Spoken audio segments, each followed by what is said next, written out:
Nakaupo ka sa dilim, tahimik. Pinapanood mo siya mula sa malayo. Isang anino tumatakbo ang mga anino sa pader. Parang mga multo ng iyong mga saloobin. Sumasayaw sa ritmo ng iyong tahimik na pagnanasa. Siya, nasa gitna ng liwanag. Isang marikit na paru-paro na napapaligiran ng mga humahangang titig. Bawat galaw niya ay tula. Bawat ngiti niya ay sikat ng araw. At ikaw, isa ka lamang palamuti sa dingding, hindi nakikita, hindi naririnig ang bigat ng pagiging hangin. Isang sugat na walang pangalan. Ang bawat paggiwas niya ng tingin, parang isang punyal na... Naisip mo na ba? Bakit hindi ako? Hinahanap mo ang sagot sa basag na salamin, sa mga malamig na bituin, pero ang sagot ay wala doon. Ang sagot ay wala sa labas. Ito ay nasa loob. Sa mga lihim na pasilyo ng sikolohiya ng tao. Isang madilim na aklatan ng mga pagnanasa at takot. Hindi ito tungkol sa ganda. Hindi ito tungkol sa swerte. Ito ay tungkol sa pag-unawa sa mga mekanismo na nagpapatakbo sa puso, sa paghawak sa mga tali na hindi nakikita. At ngayon, ibubunyag ko sa iyo ang tatlong susi, tatlong psikolohikal na patibong na gagawing sentro ka ng kanyang mundo. Ang unang susi, ang epekto ng Zeigarnik. Ang isip ng tao ay kinamumuhian ang mga bagay na hindi tapos. Ito ay isang pangangati na hindi makamot, parang isang kantang hindi mo matandaan ang dulo. Paulit-ulit itong tumutugtog sa iyong isip hanggang sa mabaliw ka. Gagamitin natin yan. Huwag mong ibigay ang lahat. Huwag mong tapusin ang kwento. Maging isang aklat na may punit na huling pahina sa gitna ng isang masayang usapan. Bigla kang aalis. Mag-iwan ka ng isang tanong na hindi nasasagot. Isang pangako na nakabitin sa hangin. May sasabihin sana ako sa iyo, isang bagay na mahalaga, pero saka na lang. Ang panamang text na hindi tinuloy. Isang tingin na puno ng kahulugan, pero walang salitang kasunod. Ang pinilam ang mga bitin na sandaling ito ay magiging isang palaisipan sa kanyang isip. Hindi niya mapipigilang isipin ka, ano kaya yon? Bakit siya tumigil? Ang iyong katahimikan ay magiging mas maingay kaysa sa anumang sigaw. Ikaw ang magiging bukas na aklat na hindi niya mabitawan. Ang isip niya, kahit labag sa kanyang kalooban, ay pilit na pupunan ang mga patlang. At sa bawat pag-iisip niya sa iyo, mas lalo kang tumatatak sa kanyang kamalayan. Hindi ito aksidente. Ito ay sikolohiya. Ang pangalawang susi, intermittent reinforcement. Ang pinakamatamis na lason. Ang pinakamalakas na uri ng adiksyon. Isipin mo ang isang sugarol sa harap ng isang slot machine. Hindi siya laging nananalo. Ngunit, ang paminsan-minsang tunog ng mga barya ang nagpapanatili sa kanyang pagbabalik. Ang pag-asa. Ang kawalan ng katiyakan. Dito, nakatira ang obsesyon, maging hindi mo siya mahulaan. Isang araw, ibuhos mo ang lahat ng iyong atensyon.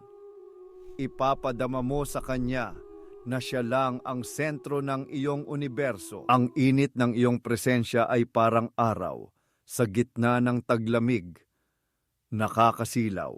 Tapos, sa susunod na araw, wala. Malamig na parang yelo. Isang disyerto ng katahimikan. Huwag mong sagutin agad ang kanyang mga mensahe. Minsan mabilis na parang sabik na sabik. Minsan, pagkatapos ng ilang araw, na parang isang malayong alaala. Ang pattern na ito ay nakakabaliw. Nagkakaroon siya ng craving para sa iyong atensyon. Ang kanyang utak ay maglalabas ng dopamine sa tuwing makakatanggap siya ng atensyon mula sa iyo, ang reward. Ito ang kemikal ng pagnanasa dahil hindi niya alam kung kailan ito darating. Ang pag-asam dito ay nagiging isang obsesyon. Hahanap-hanapin niya ang high na dulot mo. Ikaw ang kanyang bisyo. At ang pangatlo at pinakamapanganib na susi, ang epekto ng pedestal. Ang lihim na pagnanasa ng bawat tao na maging bayani. Lahat tayo ay gustong maging tagapagligtas, ang maging espesyal sa mata ng isang tao. Hindi mo kailangang maging perpekto.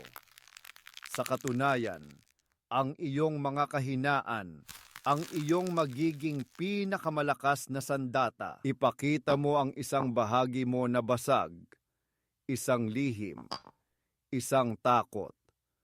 Ngunit gawin mo ito ng may kalkulasyon na parang isang bihasang manlalaro ng chess. Magbahagi ka ng isang personal na kwento ng kahinaan. Ikaw lang ang pinagsabihan ko nito. Ananam, ang mga salitang ito ay isang susi sa kanyang kaluluwa. Gawin mo siyang tagapayo mo. Hayaan mo siyang ayusin ang isang maliit na problema para sa iyo. Bigyan mo siya ng pakiramdam na siya ang iyong lakas. Sa paggawa nito, hindi lang siya nakakaramdam ng awa, nakakaramdam siya ng kapangyarihan, ng kahalagahan. Itinayo mo siya sa isang pedestal. Siya ang iyong kabalyero. At ang isang kabalyero ay hindi kailanman iniiwan ang taong kanyang sinumpaang protektahan. Isang emosyonal na pagkakatali na mahirap, kung hindi imposible, nakalagin. Isang hawla na gawa sa karangalan. Ngayon, tingnan natin ang sayaw na ito sa totoong buhay. Kilalanin si Elara, ang anino, at si Silas, ang apoy. Palagi siyang nasa anino ni Silas. Si Silas, ang sentro ng atensyon, ang apoy na tinititigan ng lahat ng paru-paro. Si Elara ay hangin lamang na dumadaan. Isang gabi, kinausap ni Elara si Silas tungkol sa mga bituin. Sa kalagitnaan ng isang kwento tungkol sa isang pangarap, bigla siyang tumigil. Ay, pasensya na, saka ko na lang itutuloy. Umalis siya. Iniwan si Silas na nakatingala sa langit, nag-iisip. Ang unang binhi ay naitanim na. Kinabukasan, binigyan ni Elara si Silas ng buong atensyon.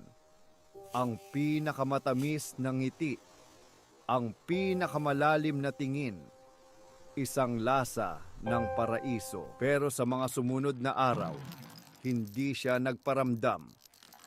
Ang kanyang katahimikan ay mas malakas pa sa anumang sigaw.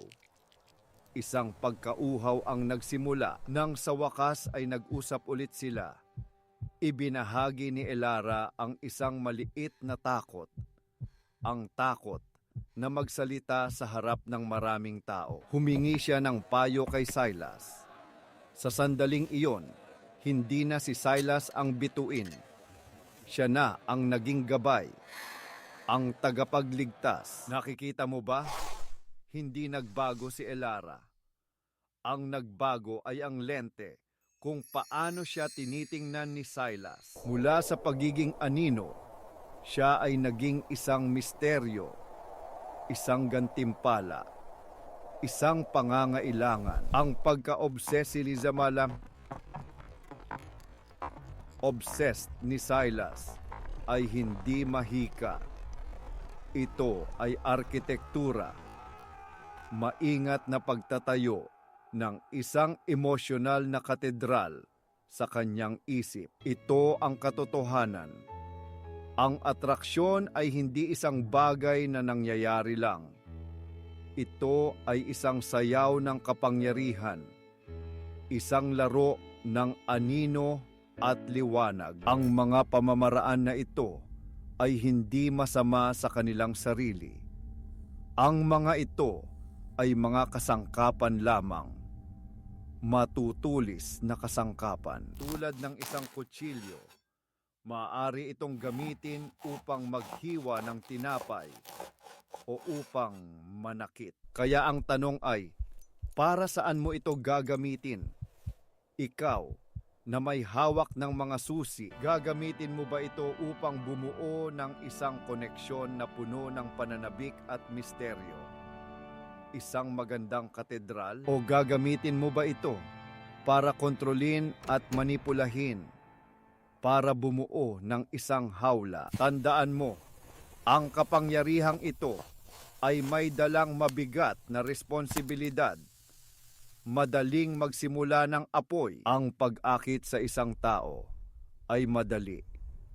Ang pagpapanatili ng isang tunay at tapat na koneksyon, iyon ang tunay na hamon. Dahil ang obsesyon ay apoy, maaari itong magbigay ng init sa malamig na gabi o maaari itong tumupok ng lahat hanggang sa maging abo. Maging maingat sa apoy na iyong sinisindihan dahil ang anino na nililikha nito ay maaaring ang iyong sarili.